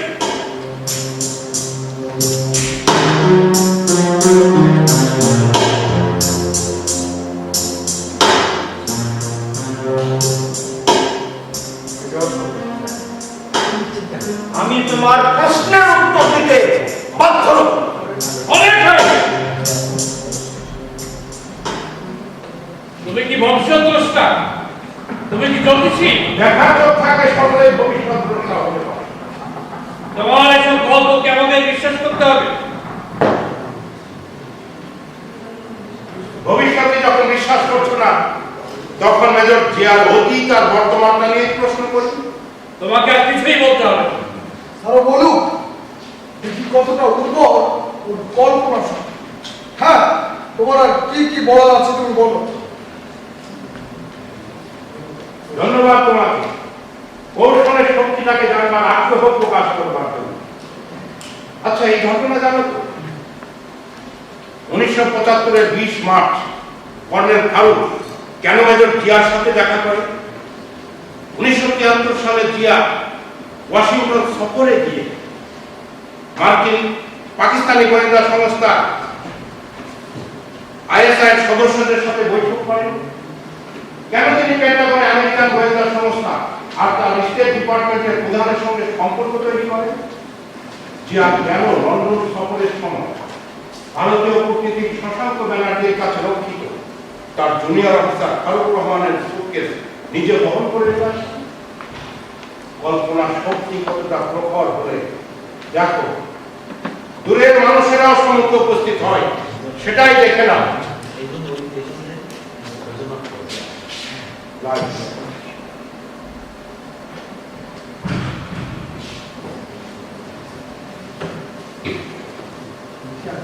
এখানে যা যা আলোচিত তার সকলেই আপনি জানেন। আপনার কাছে জিজ্ঞাসা সম্পর্কেও জ্ঞাত আছে। সেদিনের ঘটনা প্রকাশিত হল। আমার কাছে এখনো স্পষ্ট সমস্ত ঘটনা। 1971-এর 3রা ডিসেম্বর তারিখ ছিল সেটা। মেজর ফারুক ভারতীয় সেনাবাহিনীদের সাথে মিলে স্বাধীনতা যুদ্ধে যোগ দেওয়ার আগে লন্ডনে ভারতীয় দূতাবাসে আমার কাছে তার একটি সুটকেস আর কর্নেল ব্যাটন রেখেছেন। এর ঠিক 2 বছর পর 1973 সালে বাংলাদেশের deputy chief of staff Ziaur Rahman Washington থেকে ফেরার পথে লন্ডনে আমার সাথে দেখা করেন। তার উদ্দেশ্য জেনে আমি অবাক হই। কূটনৈতিক শিষ্টাচার ভেঙে আমি তাকে প্রশ্ন করি,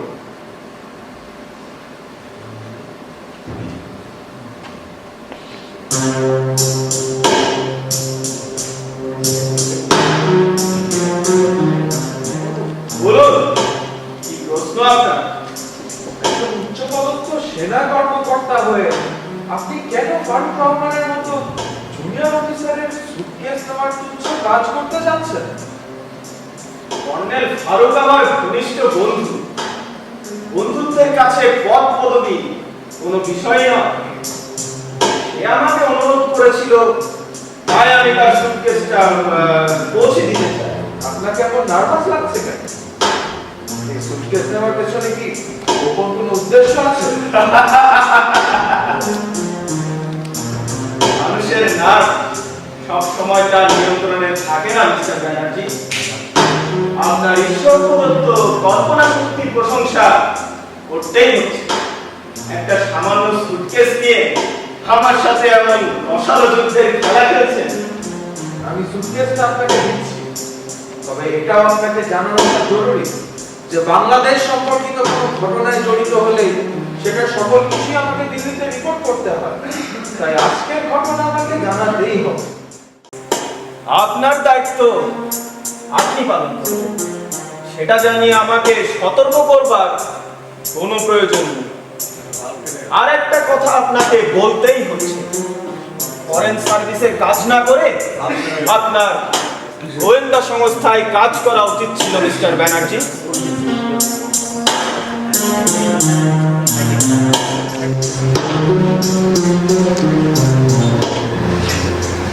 সেদিনই আমি সন্দেহ করেছিলাম বাংলাদেশে নিশ্চয়ই বড় কোনো ষড়যন্ত্র চলছে। এরপর যখন জানতে পারি তাজউদ্দিনের বাসায় মেজর জিয়া কোনো একটা প্রস্তাব নিয়ে যান আর তাজউদ্দিন সেই প্রস্তাব গ্রহণ করেন না, সেটা জানাতে তিনি শেখ মুজিবের কাছে ছুটে যান। দুর্ভাগ্য এটাই যে মানুষকে বিশ্বাস করা মুজিব ষড়যন্ত্রের আওয়াজকে হেসে উড়িয়ে দেন। ধন্যবাদ, আপনাকে অসংখ্য ধন্যবাদ। ঘটনা জানো তো, জিয়াউর রহমানকে পূর্ব জার্মানিতে রাষ্ট্রদূত করে পাঠানো হয়েছিল। জিয়ার কোন পরিকল্পনা ফাঁস হয়ে যাওয়াতে এই সিদ্ধান্ত নেওয়া হয়েছিল? জিয়া কেন গোপনে শেখ মুজিবের কাছের লোকদেরকে ধরে এই সিদ্ধান্ত বাতিল করা? কি উদ্দেশ্য ছিল তার জানো? জানো না, জানবার কথাও নয়। আচ্ছা, ঢাকায় এক ব্যবসায়ীর বাসায় পার্টির ছলে মার্কিন রাষ্ট্রদূতের সঙ্গে একাকী গোপন আলাপ করেছিল জিয়া, সেটা কি জানো? আচ্ছা, আরো কয়েকটা ঘটনা বলি। শেখ মুজিবের বিরুদ্ধে কুয়ের ব্যাপারে একটা স্ক্র্যাপ পেপার জিয়ার বাসা থেকে উদ্ধার করা হয়েছিল। সেই উদ্ধার করা স্ক্র্যাপ পেপারে জিয়াউর রহমানের সাথে major Rashid, major Farooq, major শাহরিয়ারের নামও রয়েছে। তোমরা কি বিশ্বাস করবে, মেজর জিয়ার প্রেসিডেন্ট হবার ইচ্ছেটা বেশ পুরনো। তাহলে একটু অতীতের দিকে তাকাও, দেখো মেজর ফারুককে কি বলেছিল জিয়া। যদি তোমরা সফল হও তাহলে আমার কাছে, আর যদি সফল হতে না পারো আমাকে জড়িও। একটা কথা শুনে রাখ, শেখ মুজিবকে জীবিত রেখে সরকার পরিবর্তন সম্ভব না।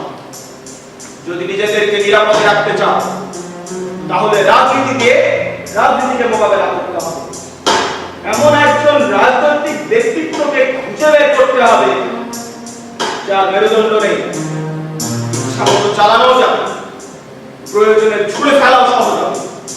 আপনি কি মুস্তাকের কথা বলছেন?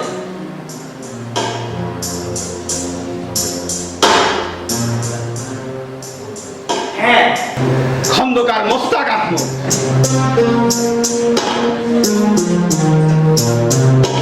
শেখ মুজিবকে হত্যা করা হলো ভোরে। খবরটি জিয়া শোনার পরও কোনো ব্যবস্থা না নিয়ে কি বলেছিল জানো? সেভিং ক্রিম মাখা নরম মুখে আর নরম সুরে বলেছিল, প্রেসিডেন্ট মারা গেছে তো কি হয়েছে, ভাইস প্রেসিডেন্ট তো হয়েছে, তিনিই ক্ষমতা নেবেন, রাজনীতি নিয়ে আমাদের কিছুই করার নেই। থামো! তুমি যেভাবে শুরু করেছো, লোম ভাসতে ভাসতে গাও যা হয়ে যাবে। স্যার, এসব শুনে শুধু শুধু সময় নষ্ট হচ্ছে। আমাদের আরো একটা কাজ বাকি রয়ে গেছে। কাউকে দিয়ে ডেড বডিটা রিসিভ করে সাইন করে নিতে হবে। আমি দেখছি স্যার। যে সত্য আগুনের চাইতেও তাপ ছড়ায়, কাঁটার চাইতেও বেশি কষ্ট দিয়ে বিদ্ধ হয় শরীরে, সেই সত্য সহ্য করা বড়ই কঠিন। আমাদের অলস সময় পার করবার একটা অবলম্বন দরকার ছিল। তাই তোমার সব বাকওয়াজ শুনেছি। স্যার, সর্বনাশ হয়েছে স্যার, সর্বনাশ হয়েছে। কি হয়েছে? চারিদিকে গাছের আড়ালে মানুষ আর মানুষ। জানাজা পড়বার জন্য নাকি ওরা এসে সব উপস্থিত হয়েছে। ওদের ধারণা অন্তত জানাজায় উপস্থিত হওয়ার অনুমতি পাওয়া যাবে।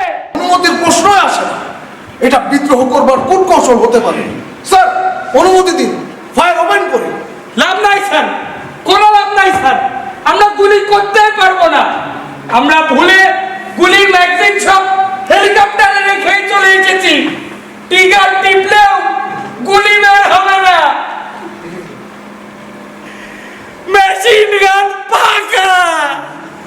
আমাদের মেশিন গানে গুলি আছে কি নেই তা গ্রামবাসী জানে না। সেনাদের বলো, যার যার অস্ত্র গ্রামবাসীর দিকে তাক করে রাখতে। জি স্যার। শূন্য ট্যাঙ্কের কথা মনে পড়ে গেল। আরব ইসরায়েল যুদ্ধ বাঁধল। বাংলাদেশের প্রেসিডেন্ট শেখ মুজিব মিশরের সেনাদের জন্য চা পাতা পাঠালেন, আর মিশরের প্রেসিডেন্ট আনোয়ার সাদাত বন্ধুত্বের নিদর্শন স্বরূপ 32টা ট্যাঙ্ক উপহার দিলেন। 15ই আগস্টের হত্যাকাণ্ডের রাতে সেই ট্যাঙ্কগুলো ছিল গোলাবারুদ শূন্য। খুনিরা সেটা ঘূর্ণাক্ষরেও কাউকে জানতে দেয়নি। খালি মেশিন গান নিয়ে তোমরাও গ্রামবাসীদেরকে ধোঁকা দিতে চাইছো। জানি তোমরা সফল হবে। একজন মানুষ এই উঠানে পা রাখবার সাহস পাবে না। একজন মানুষও তাদের প্রিয় মানুষটির মুখটা শেষবারের মতো দেখবার সুযোগ পাবে না।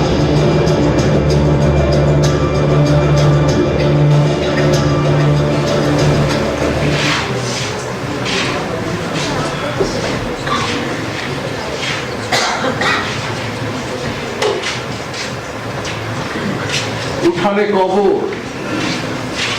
বাড়িতে আর্মি। ওরা তোমাকে নিয়ে এসেছে খোকা? আমাকে নিয়ে এসেছে? ওদের চা নাস্তা দিয়েছো? ওদের খাবার ব্যবস্থা করেছো? তুমি তুমি একটু স্থির হও খোকা। আমার বাড়িতে অতিথি, আমি স্থির হই কি করে? এই, তোমরা এখনো খালি মুখে বসে আছো? চা খাবে? রেনুর হাতে রাধা চা।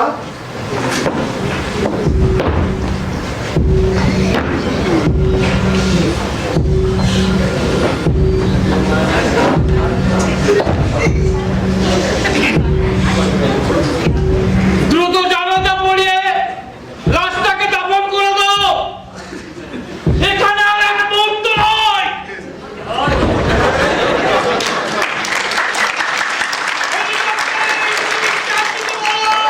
শোনো, যেও না।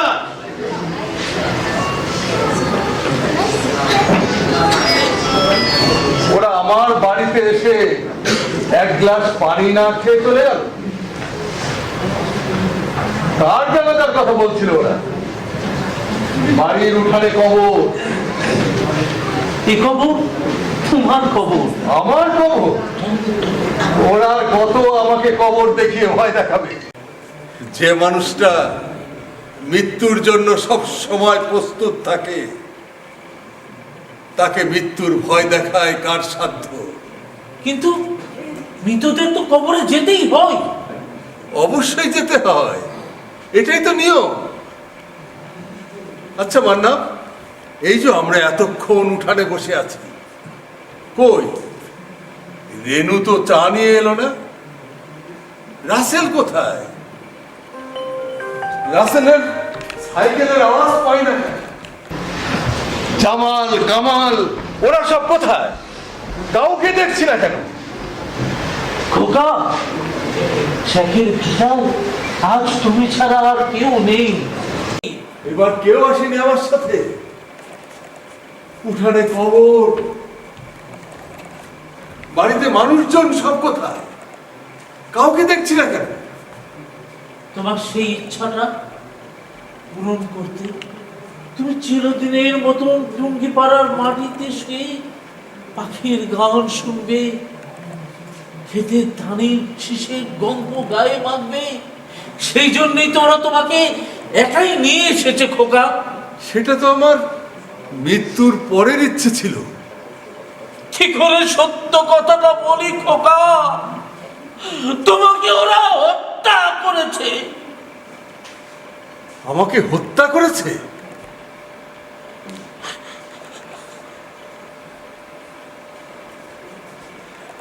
না, আমি বিশ্বাস করি না।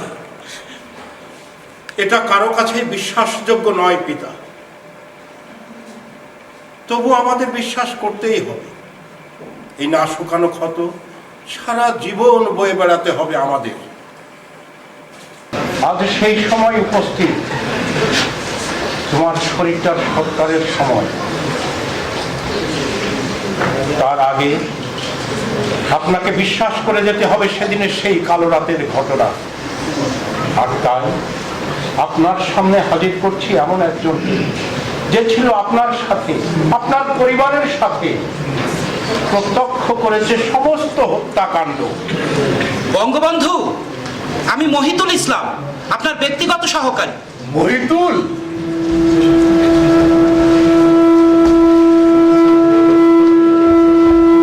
তুই নিশ্চয়ই সত্যি কথা বলবি। যদি চাক্ষুষ কিছু দেখে থাকিস তাহলে বল ওই দিন কি ঘটেছিল।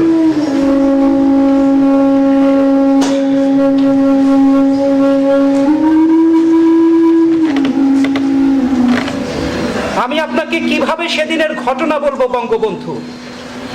সেই বিভৎসতা আর নৃশংসতা প্রকাশে আমার কণ্ঠ থেকে তো কোনো শব্দ সরবে না। যা চাক্ষুষ করেছি তা বর্ণনা করবার কোনো ভাষা জোগাবে না এই মুখে। তবু তোমাকে বর্ণনা করে যেতে হবে সেদিনের সেই ঘটনা, সেই অন্ধকার সময়ের প্রতিটি ঘটনা তোমার বঙ্গবন্ধু। আমাদের পিতাকে তুমি বলো। তবে তাই হোক, আমার বয়ানেই প্রকাশিত হোক সেদিনের ঘটনা। বঙ্গবন্ধু, সেদিন ভোর 4:30 আপনি আমাকে ডেকে বললেন সেরনিয়াবাদের বাসায় দুষ্কৃতিকারীরা আক্রমণ করেছে, জলদি পুলিশ কন্ট্রোল রুমে ফোন লাগা। আমি ফোনে পুলিশ কন্ট্রোল রুমে কাউকে পেলাম না। গণভবনের এক্সচেঞ্জের চেষ্টা করতে থাকলাম, ক্রমাগত চেষ্টা করে যাচ্ছি, কিন্তু ওদিকে কাউকে পেলাম না। এরপর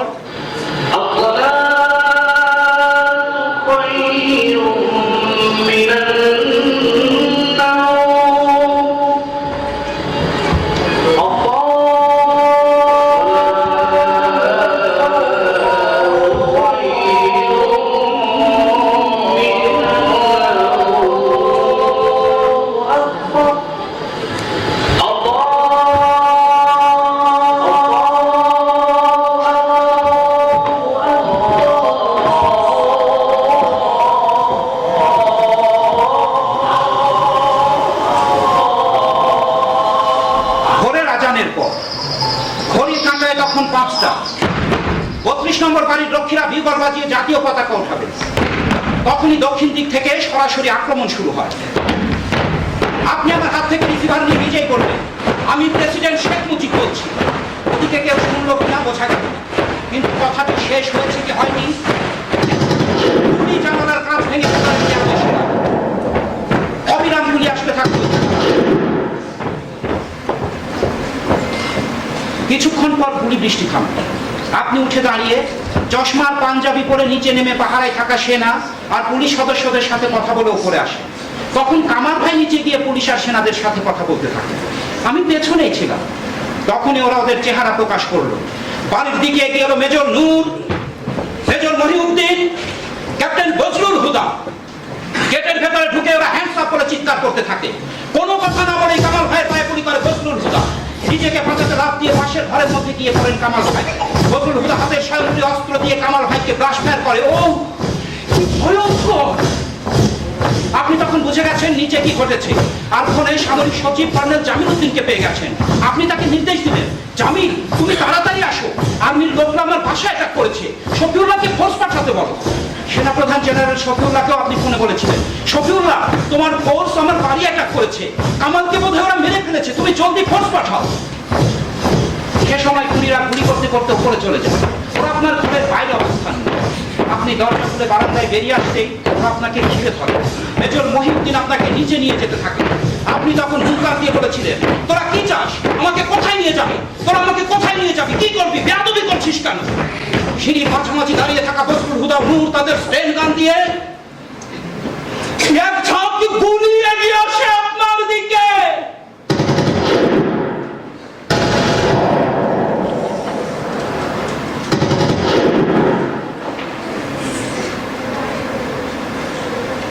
মুহূর্তে নিথর দেহটা পড়ে থাকে সিঁড়ির মধ্যে। বঙ্গবন্ধু সারা সিঁড়ি ভেসে গিয়েছিল আপনার রক্তে। হায় পদ্মা, মেঘনা, যমুনা আর আরিয়াল খাঁ নদীর ধারা যেন বয়ে যেতে থাকে নিচের দিকে। রক্তের প্রতিটি ফোঁটার হাহাকার মানুষকে স্পর্শ করে, খুনিদের স্পর্শ করে না। দোতলা থেকে অসহায় মেয়েদের আত্মচিৎকার আর আহাজারি ভেসে আসে। কাজের লোক রমা দুঃসংবাদ বয়ে নিয়ে যে বেগম মুজিবকে জানায় বঙ্গবন্ধুকে গুলি করা হয়েছে। বেগম মুজিব কিছুতেই সেটা বিশ্বাস করতে পারেন না। তিনি আতঙ্কের মাঝেও আশায় বুক বেঁধে থাকেন যে শেখ মুজিবের কিছুই হয়। খুনিরা বঙ্গবন্ধুকে হত্যা করে নিচে নেমে সে বাড়ি থেকে বের হয়ে যায়। এরপর পরই মেজর আজিজ পাশা, রিসালদার মুসলিউদ্দিন সৈন্য সহ বাড়ি থেকে ঢোকে। আজিজ পাশা সৈন্য সহ দোতলায় চলে যায়। দোতলার ঘরের দরজা বন্ধ দেখে তারা দরজা ধাক্কাতে থাকে। এক পর্যায়ে তারা দরজায় গুলি করে। বেগম মুজিব দরজা খুলে দেন এবং এই ঘরে যারা আছে তাদের নাম আনার জন্য অনুরোধ করেন। তখন বেগম মুজিব শেখ রাসেল, শেখ নাসের আর রমাকে নিচে নিয়ে যেতে থাকে। সিঁড়িতে বঙ্গবন্ধুর লাশ দেখে বেগম মুজিব কান্নায় ভেঙে পড়েন। তিনি চিৎকার দিয়ে বলেন, আমি যাব না, আমি আগে এখানেই মেরে ফেলো। তখন শেখ রাসেল, শেখ নাসের আর রমাকে নিচে নিয়ে যান। বেগম মুজিবকে নিয়ে যাওয়া হয় দোতলার ঘরে। তখন এক প্রলয়ঙ্করী ঝড় বয়ে যায় যেন দোতলা জুড়ে, নির্বিচারে গুলি করে হত্যা করে। বেগম মুজিব, শেখ জামাল, সুলতানা কামাল আর রোজি জামালকে, শেখ নাসের, শেখ রাসেল আর রমাকে নিয়ে নিচে লাইনে দাঁড় করানো হয়। শেখ নাসের ঘাতকদের উদ্দেশ্যে বলে, আমি তো রাজনীতি করি না। তখন ঘাতকরা একে অপরকে বলে, শেখ মুজিব বেটার দেন শেখ নাসের। এরপর পাশের ঘরের লাগোয়া বাথরুমে নিয়ে গিয়ে গুলি করে। শেখ নাসের পানি পানি বলে গোমাতে থাকলে আরেকবার গুলি বর্ষণ করে তার শেষ আকাঙ্ক্ষাটুকু বন্ধ করে দেয়।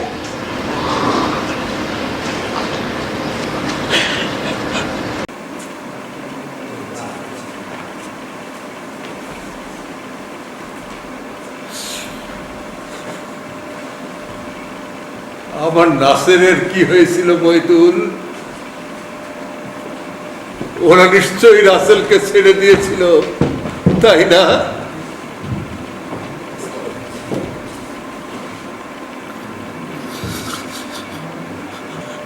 আমি আপনাকে কিভাবে বলি সেই ভয়ঙ্কর কথা?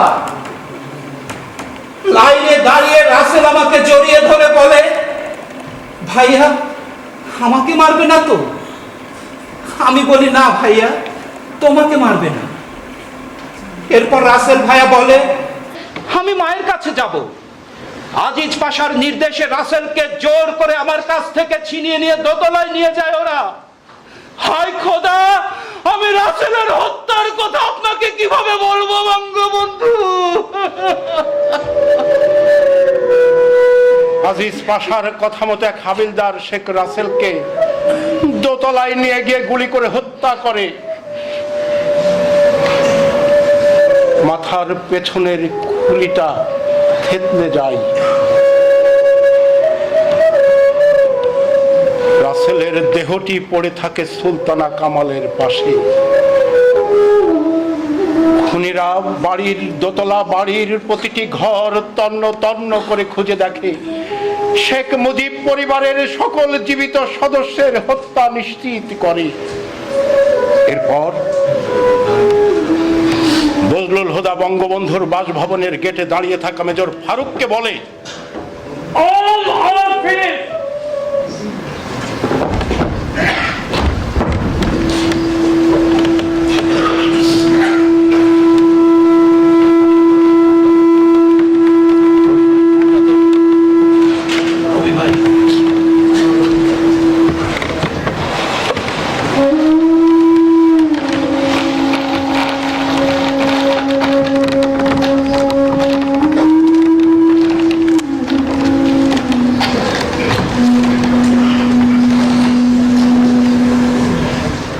এটা আমি বিশ্বাস করি কি করে?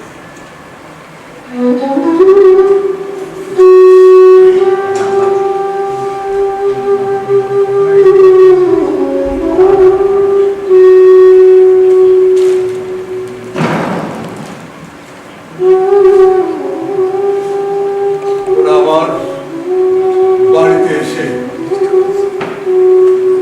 রেনুর হাতে চা খেয়েছে, ভাত খেয়েছে, জামাল কামালকে সহদর ভাই হিসাবে সম্বোধন করেছে, রাসেলের সাইকেলের পেছনে পেছনে ছুটে বেরিয়েছে। সেই ওরা কি করে? মানুষ এত অকৃতজ্ঞ হয় কি করে? মানুষের বিশ্বাস ভাঙে কি করে?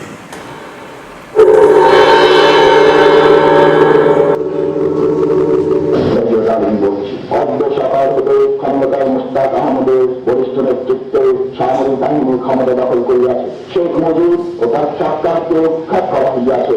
এখন থেকে সারা দেশে সামরিক আইন জারি করা হলো। বাংলাদেশ জিন্দাবাদ। পিতা, এবার আপনাকে বিশ্বাস করতেই হবে। খোকা,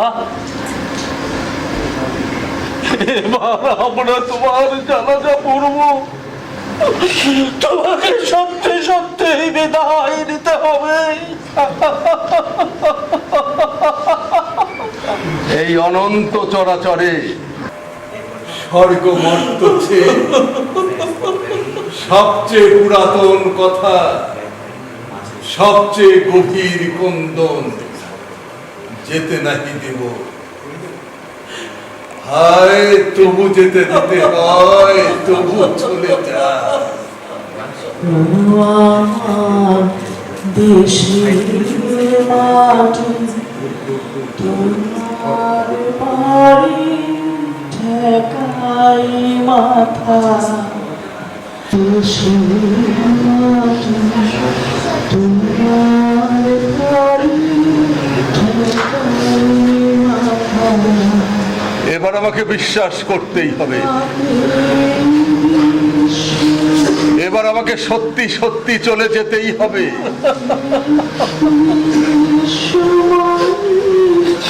তবুও বিদায় বেলায় মানুষের মন ফিরে ফিরে চায়। কত স্বাদ অপূর্ণ রয়ে গেল, আবার কত স্বাদ ফিরে ফিরে আসছে। ঢেকি ছাটা চালের ধোয়া ওঠা ভাত, বাঘিয়া বিলের কই মাছের ঝোল, আম দুধ মাখানো ভাত, মা কত যতন করেই না খাইয়ে দিত। আরো একবার, বারবার সেই স্বাদ পেতে ইচ্ছে। আরো একবার চিতলমারি মোল্লার হাট যে ফুটবল ম্যাচ খেলতে ইচ্ছে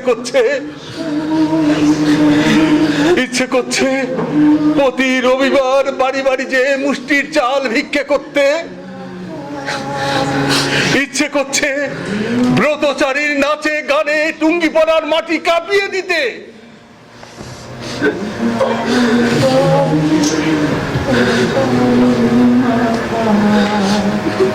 এই বাংলার মাটি,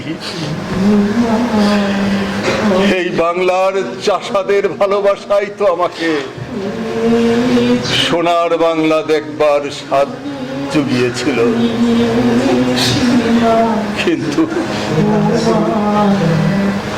কিন্তু সেই স্বাদ আবার অপূর্ণই রয়ে গেল। এই বাংলাকে এক জনমে ভালোবেসে আমার স্বাদ মিটল না রে বাংলা। আমি পরের জন্মে, তারও পরের জন্মে, আরো পরের জন্মে আবার যেন এই বাংলার সন্তান হিসেবেই জন্ম নিই। মানুষ লোকান্তরে গেলেও তার স্বপ্ন তো বেঁচে থাকে উত্তরসূরিদের মাঝে। খোকা, তোমার দেখানো পথে, তোমার সোনার বাংলাকে আমরা ঠিকই একদিন খুঁজে নেব, গড়ে নেব। বাংলার মাটি জলে মিশে যেতে যেতে আমিও সেই অপেক্ষায় রইব। সাদ না মিটিল, আশা না পুরিল, সকলি ফুরায়ে যায় মা। জনমের শোধ ডাকে গো মা তোরে, জনমের শোধ ডাকে গো মা তোরে, কোলে তুলে নিতে আয় মা।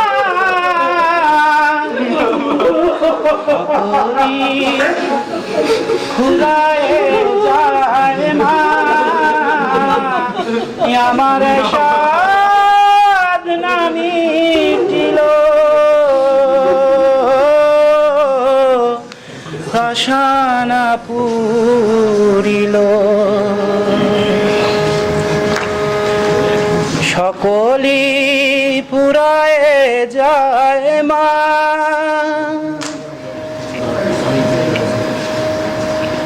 পিতা, তুমি চলে গেলেও এই বিশ্বাস নিয়েই যাও, অদূর ভবিষ্যতে কোনো বাবা তার সন্তানকে বলবেন, আমাদের দেশে এমন একজন মানুষের জন্ম হয়েছিল যার দৃঢ়তা ছিল, তেজ ছিল, আর ছিল নিজের দেশের মানুষের প্রতি সীমাহীন দুর্বলতার ভালোবাসা।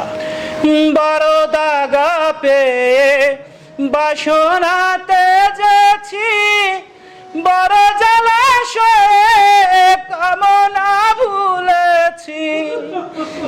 বড় দাগা পেয়ে বাসনাতে যাচ্ছি, বড় জলাশয়ে কামনা ভুলেছি। অনেক কেঁদেছি স্বপ্ন বুকে নিয়ে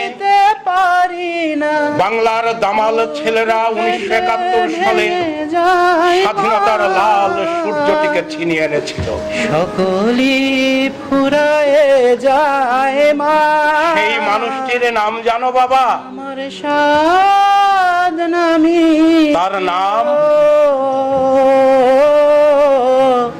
শেখ মুজিবুর রহমান।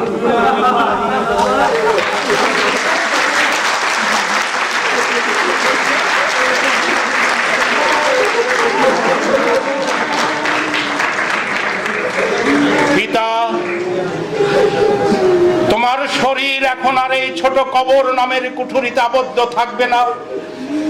তোমার শরীর ক্রমাগত প্রসারমান এই বাংলার সবুজ মাঠ, ফসলের ক্ষেত, পাহাড়, নদী, সাগর, শহর, বনভূমিকে স্পর্শ করবে।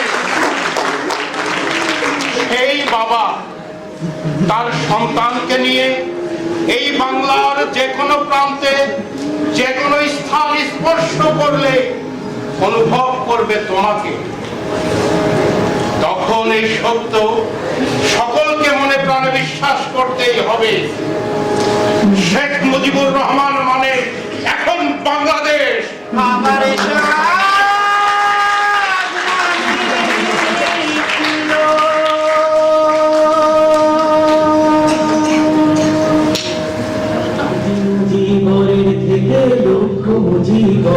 কণ্ঠস্বরের ধ্বনি প্রতিধ্বনি আকাশে বাতাসে ওঠে রনি।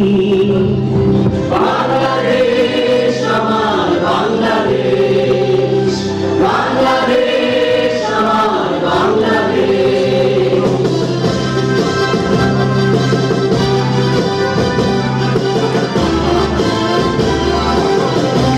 শোনো একটি মুজিবরের থেকে লক্ষ মুজিবরের কণ্ঠস্বরের ধ্বনি প্রতিধ্বনি আকাশে বাতাসে ওঠে রঙিন।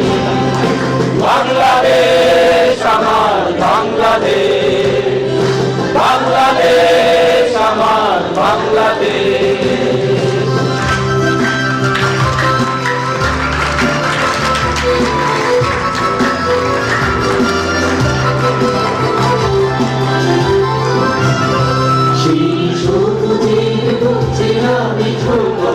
আবার যে জগতে